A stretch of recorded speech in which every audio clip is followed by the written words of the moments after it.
Segundo dados da FUNAI, cerca de 3 milhões de índios habitavam no território brasileiro na época do descobrimento. Segundo dados atuais da própria FUNAI, apenas 345 mil índios habitam em aldeias em nosso país, o que representa uma diminuição drástica que foi fruto de um verdadeiro genocídio contra essa população. Grande parte dessas ações genocidas ocorreu na época da ditadura militar. Entretanto, pouco sabemos acerca da ação dos militares contra a população indígena nesse período.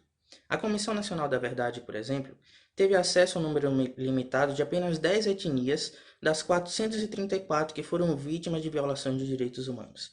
Segundo dados da Comissão Nacional da Verdade acerca dessas 10 etnias, cerca de 8.350 índios foram mortos pela ação direta do governo militar. Um outro relatório muito importante é o relatório Figueiredo. No relatório Figueiredo, nós podemos observar diversos mortes de índios que foram torturados, que foram levados como escravos, trabalho forçado. As índias eram levadas como objetos sexuais e há relatos, inclusive, de caçadas humanas contra os índios, utilizando-se de armas como metralhadora e de munições, como, por exemplo, dinamites, que eram atiradas contra os índios, fazendo com que elas fugissem do território e com que o governo tomasse a posse desses territórios. O pior de tudo isso é que as organizações que foram criadas para proteger a população indígena estavam sob a tutela do Exército Brasileiro.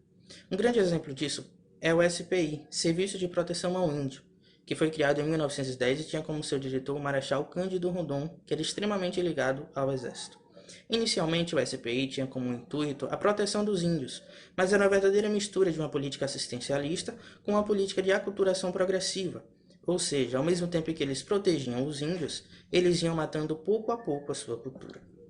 Um outro exemplo disso é o Parque Nacional do Xingu, que foi criado após as expedições do Roncador Xingu pelos irmãos Vilas Boas. Esse parque, ele foi importante para os indígenas, de uma certa forma porque protegia do contato com os brancos.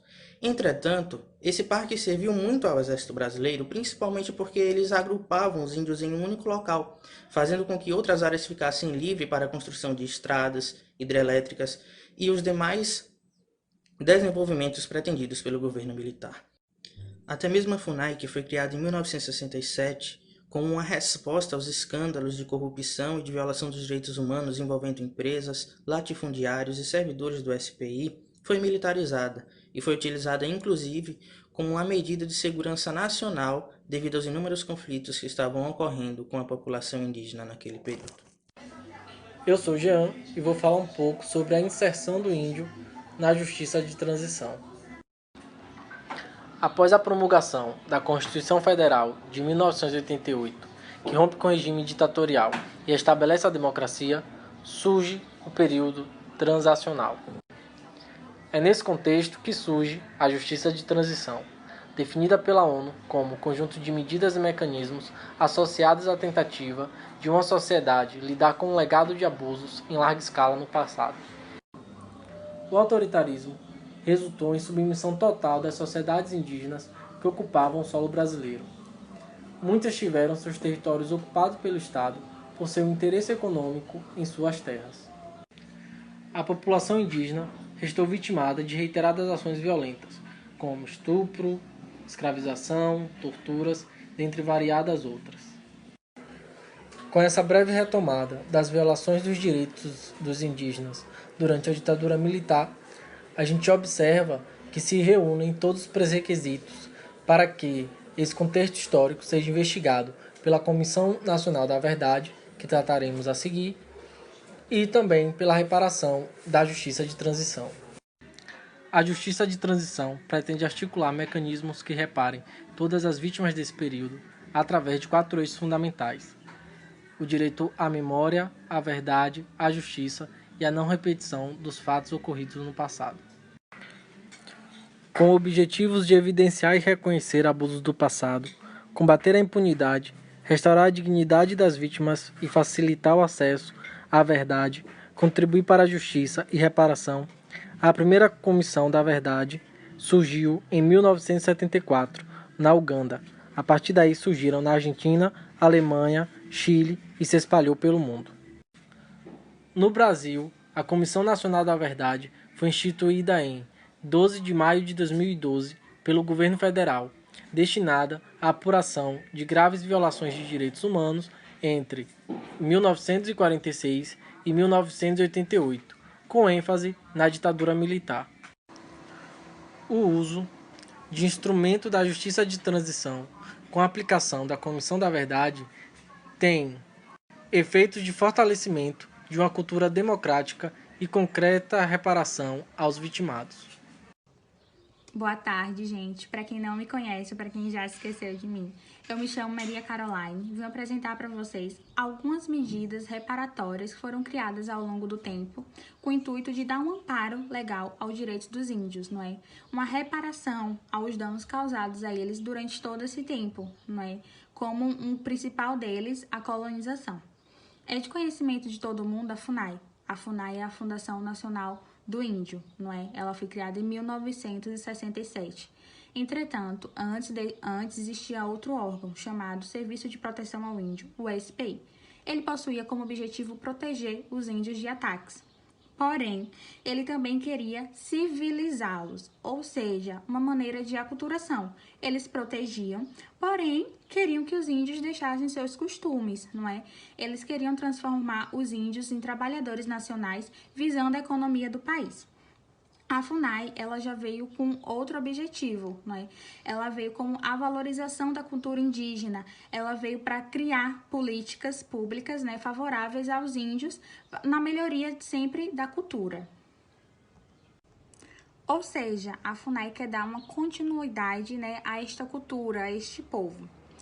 Posteriormente, em 1973, foi criado o Estatuto do Índio, né, durante o regime militar, que é como ficou conhecido a Lei 6.001. Ela também possui como objetivo um caráter implícito, que é a perda da identidade indígena. Esta lei é vigente ainda hoje, entretanto, ela é interpretada conforme a Constituição Federal de 1988, que já tem uma visão, né, voltada para as garantias e melhorias da cultura indígena, da cultura deste povo. Além desses dois artigos previstos na Constituição, que é o artigo 231 e o artigo 232, há também uma declaração da ONU, não é? Que é a Declaração sobre os Direitos dos Povos Indígenas, e um pacto internacional, que é sobre os direitos econômicos, culturais e sociais, que asseguram mais ainda a continuação da cultura indígena.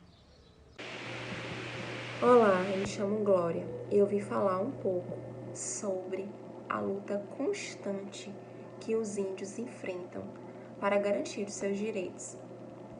Fala da violação dos direitos humanos contra os povos indígenas no período do estudo da Comissão da Verdade é fundamental para que nossa sociedade reconheça os crimes praticados contra a pessoa do índio, seus povos, tradições e direitos constitucionais.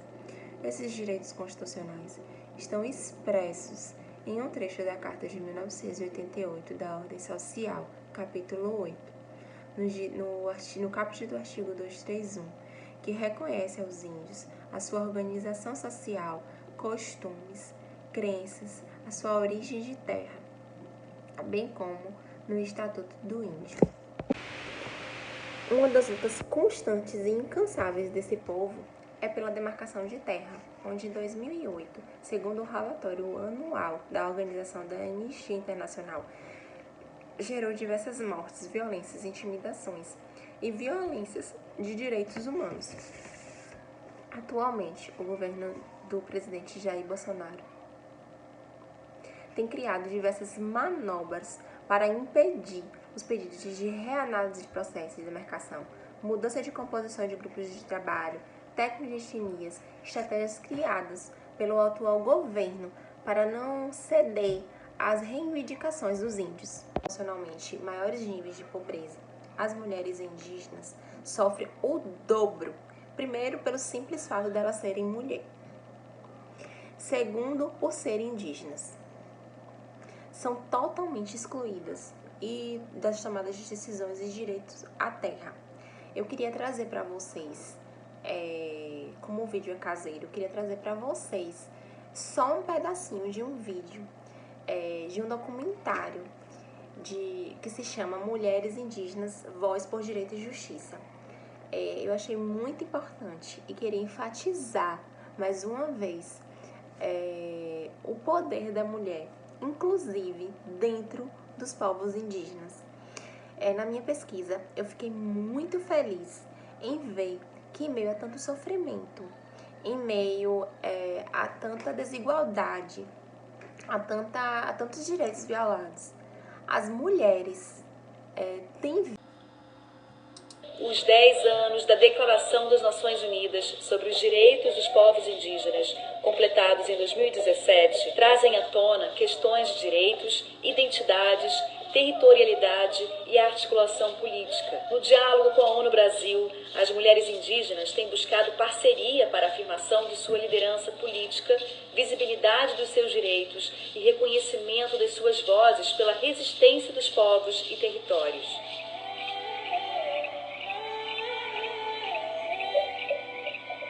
A minha grande motivação para ser e se tornar uma liderança indígena foi a própria violação